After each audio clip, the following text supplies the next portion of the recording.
Douglas, along with the other search engine bully from Optimize This, Rob Onspach from Lancaster, Pennsylvania. I'm from Winnipeg, Manitoba, and this is the first episode of Optimize This. And today we're going to be covering what is SEO. So, Rob, let me turn it over to you. In your opinion, what is SEO or search engine optimization? One of the things that I believe SEO is, and Paul could correct me, but in my opinion, search engine optimization takes on it helps your website rank better with uh, effective keywords and content. Now, we're going to cover a lot of things today, and you're going to learn the difference between search engine optimization and search engine marketing.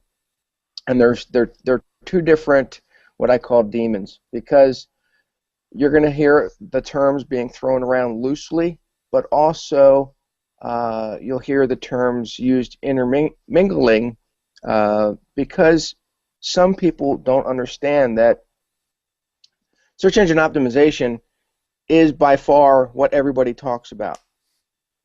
But when you bring it back down to earth, search engine optimization needs to be the focus that you take when you think about what your website is supposed to be. How does it reflect? How does it equate? How does it um, get your message out there? There's a lot of beautiful websites out there, but they're never getting seen because they're not optimized with keywords and content to get the search engines to know that you exist. So the prime focus, I think, today is going to be, what, in a nutshell, is search engine optimization. And really, it's taking those keywords and content and making sure that your site shows up somewhere on Google, preferably the first page. Now, um, it's not only just getting that on the first page. Okay, it's getting multiple pages of your website on page one and squeezing out your competitors. It's what we call the bully effect. That's why we're search engine bullies, because we take those keywords and those content to make your website the dominant force when it comes to page one ranking. So, I mean, did I get that right, Paul? I mean, am I on the right track? Well, You want to absolutely. add anything? Well, I mean, again, one of the things I hear people talk about so much now is that search engine optimization or SEO is dead. It's not needed anymore. And I personally feel that that's just excuses put together by um, incompetent web designers to explain why you're not getting ranked, or someone who may be, um, I'm not going to say working for Google, but basically um, has gone through the training that Google offers for um, paid search, or what a lot of Mm-hmm. people refer to as search engine marketing. Now we can discuss that too, where how you feel that's not really search engine marketing. That is more like advertising on the search engines, which is more Right. online or regular marketing. But what I have found is that search engine optimization isn't dead. It's probably more valid now than ever before, but the rules, like so many things, has changed. Um, it was so easy 10 years ago to put up a website, throw on a bunch of relevant keywords, stuff them all over the place, and you'll get ranked. I mean, the first website that I built was in 2003, and it was for my carpet cleaning business, Douglas Home Cleaning.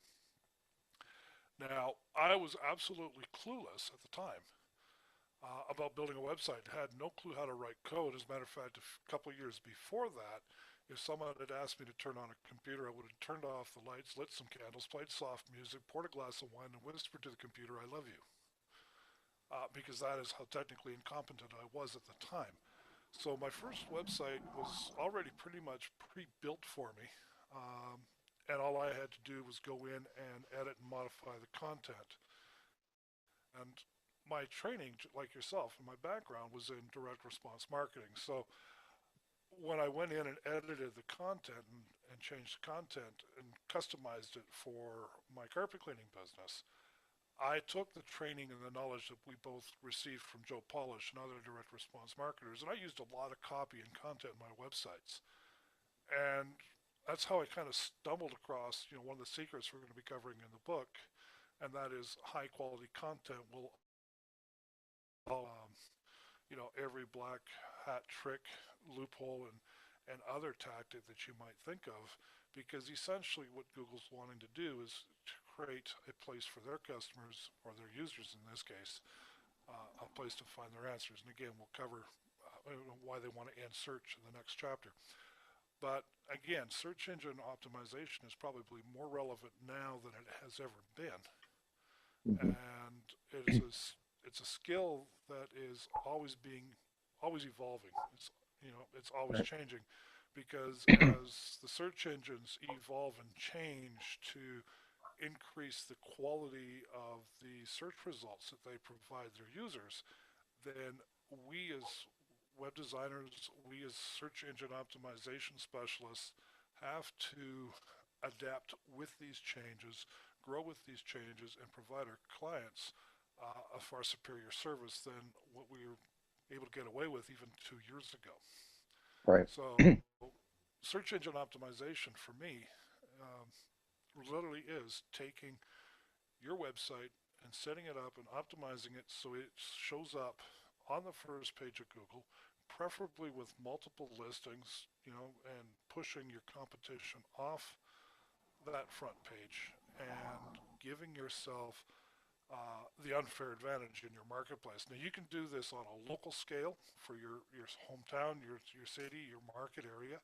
You can do this on a state or province-wide scale, depending on which country you're in, or even a national and international scale.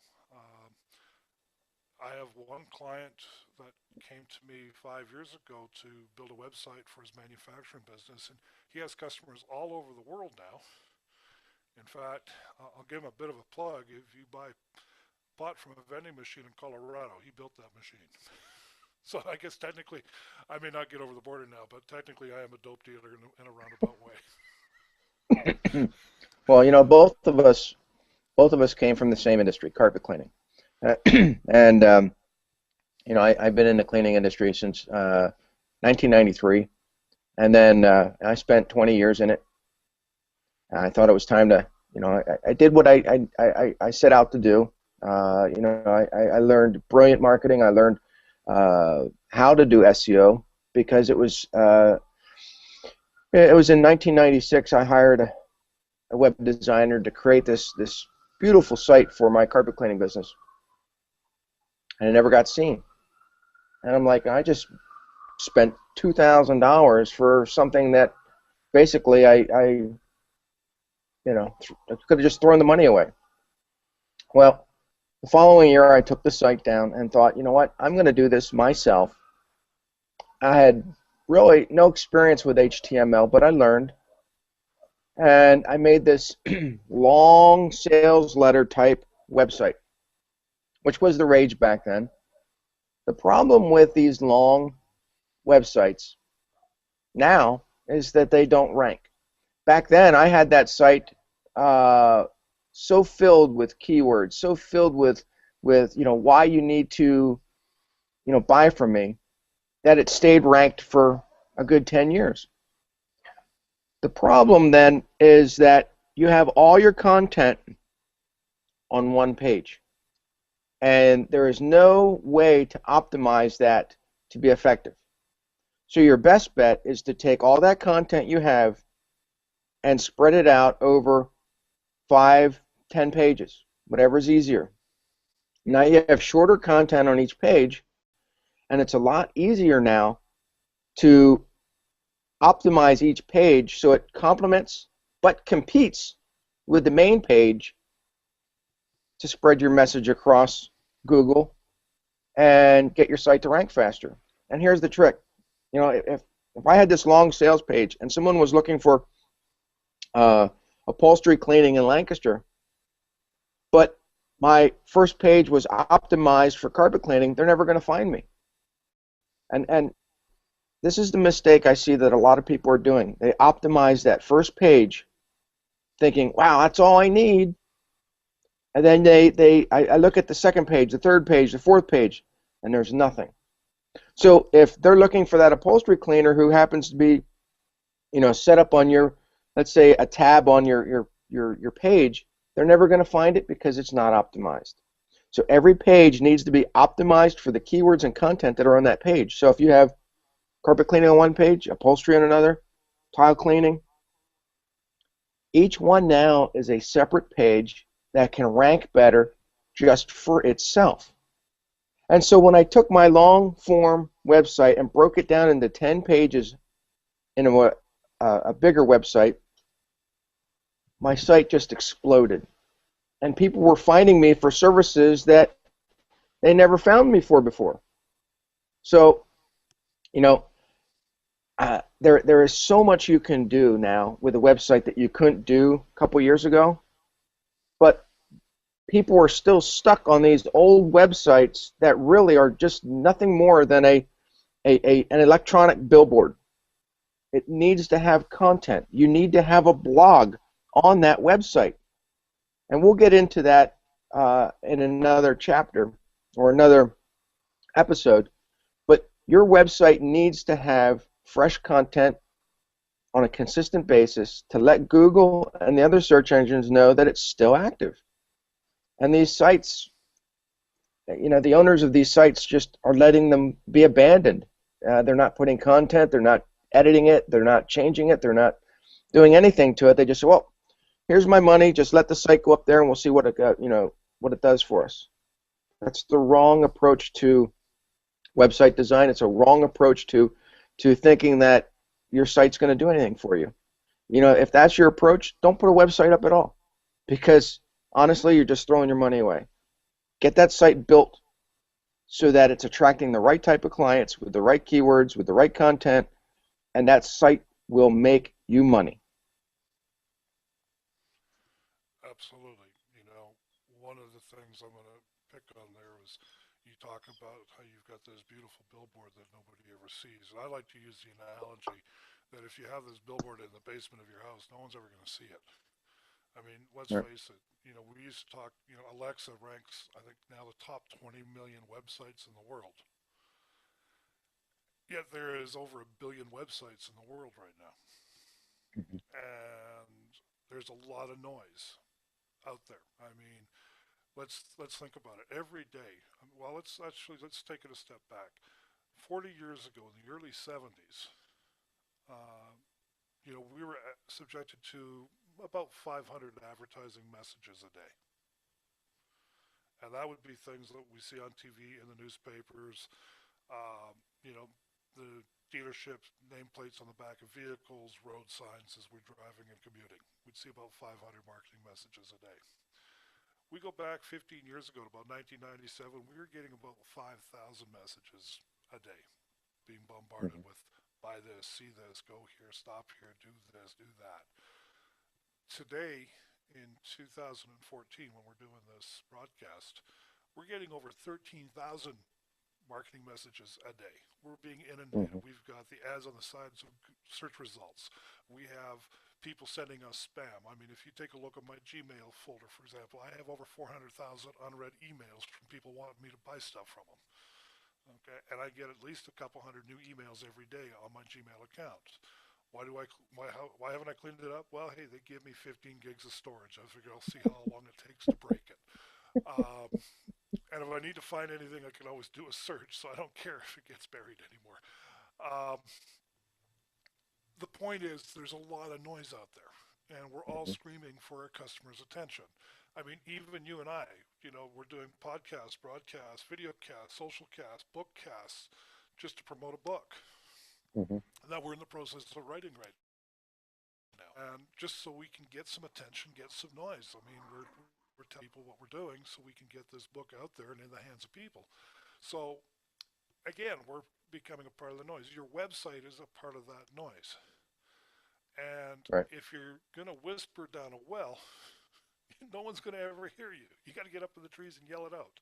So, the search engine optimization, when someone is looking for something And that's the nice thing about it. When somebody is looking for something, they're either thinking about buying or have decided to buy something.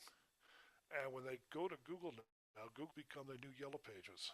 And they're Hmm. going to Google to find a solution for a problem, you know? And it's up to you to be able to offer them that solution and to be positioned for that solution.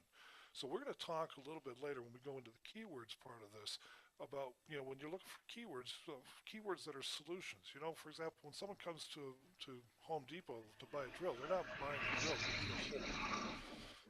So the idea here is we want to create solutions and optimize our site as the solution to people's problems, and that's what search engine optimization is. But with search engine optimization, I mean, there's also the other end of that, and that's search engine marketing, Rob. Now, for a lot of people, they see search engine marketing as going out and buying AdWords or advertising on the search engines. What's your thought on that? You know, a lot of the things that I do, you know, when I optimize a website based on keywords and content, and I get them ranked on page one, they can essentially cut back on some of their AdWords and pay per click. They can save a lot of money that way. Now, search engine marketing, in my thought, consists of AdWords, pay per click. Anything that you can do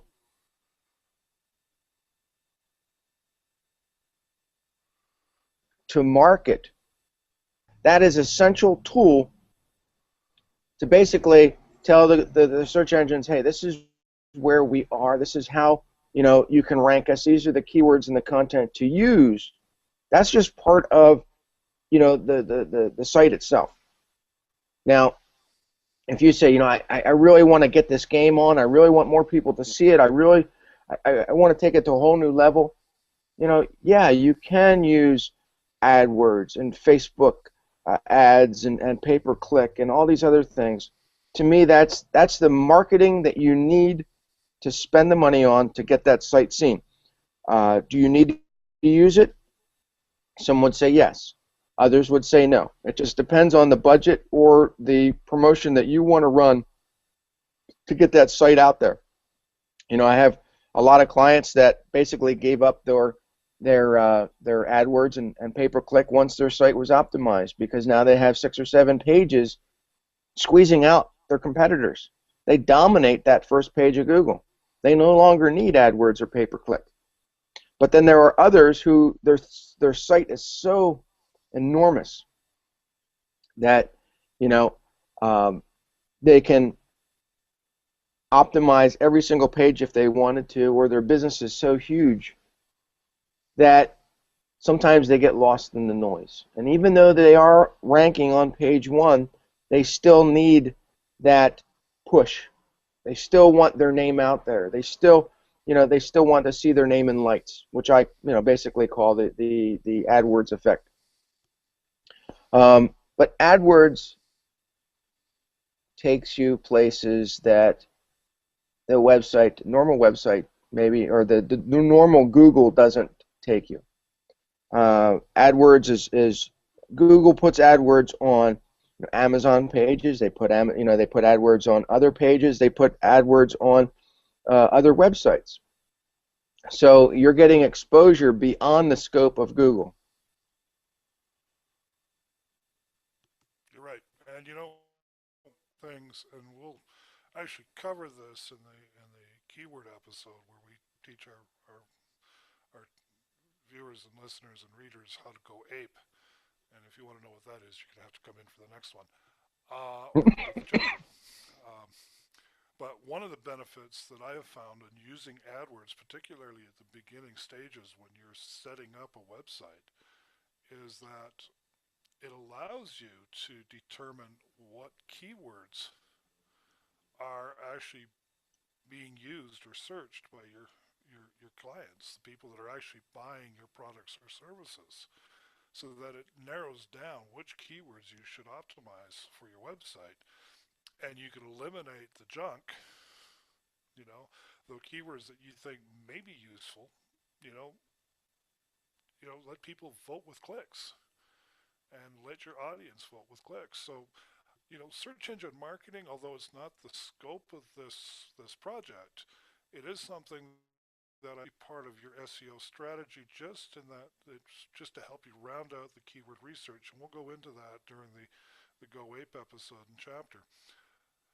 But again, search engine marketing, it can be very expensive. It can consume your budget.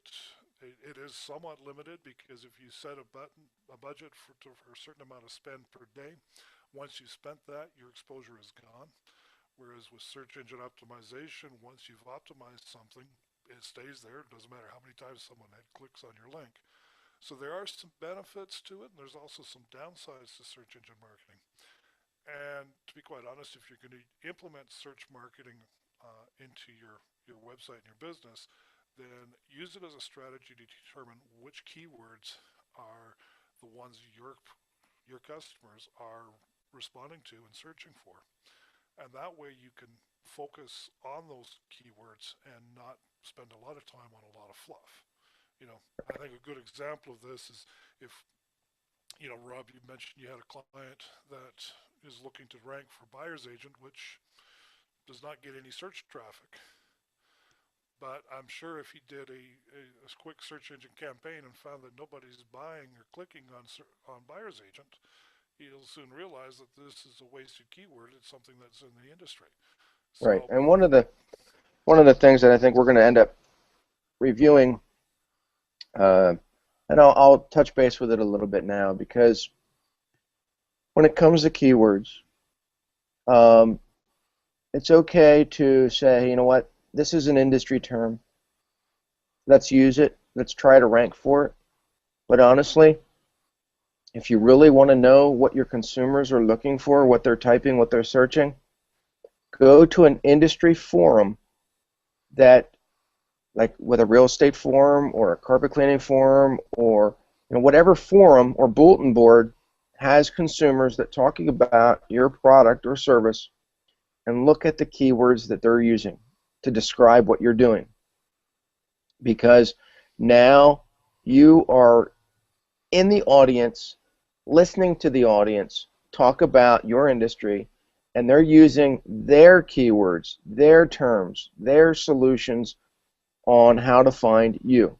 Listen to them, because we can go through the whole gamut of your industry keywords, and we can rank whatever you want to rank. But if the consumer is not looking for those keywords that you think are popular, you're spending a lot of money to try to get keywords ranked that they don't need to. Focus on what the consumer is looking for and forget your industry terms that may not even show up anywhere. absolutely, because hey, let's face it, there's a lot of technical jargon that we can use with what we do. And if we try to rank for that technical jargon, guess what? We're going to rank for our competition, but not for our clients. So, we want to help people get found online. We want to help you make sales online. We want to help you generate leads online. We want to help you build a website. We want to help you make a visible website. We want to help you build an effective website. These would be keywords that our clients would be looking for. Whereas they're not going to be necessarily looking for um, I guess for lack of better words, a WordPress search specialist or something to that effect. I mean, there's so much, or an HD, or someone who can write HTML5, or a Right. CSS specialist. Well, that's industry jargon, right?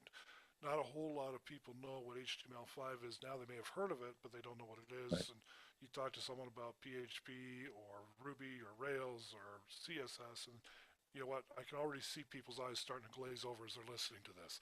The reality is this: make sure that you optimize your content without industry jargon. You want to make it simple and easy for your audience to understand what it is that what your message that you're trying to communicate is.